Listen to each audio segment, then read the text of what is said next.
s'est beaucoup moqué des organisations écologistes, les écolos bouffeurs de carottes, etc., un peu ridicules et catastrophistes.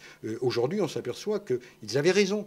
Ils avaient raison depuis 30 ans. Et c'est les scientifiques qui le disent. Et les politiques sont obligés de le reconnaître. C'est un principe de réalité incontournable.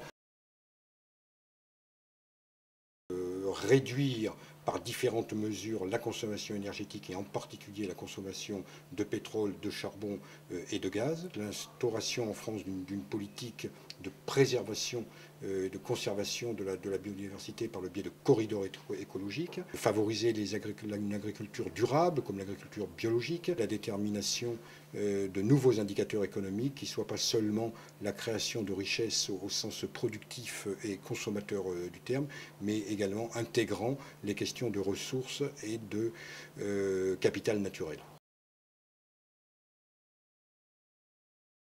Nous nous situons dans un processus de rapport de force permanent, mais de propositions en positif également, et de tentatives de mobilisation de la société pour faire passer ces propositions. Est-ce qu'il y a des calculs politiques? J'en sais rien, peut-être, peu importe. Peu m'importe.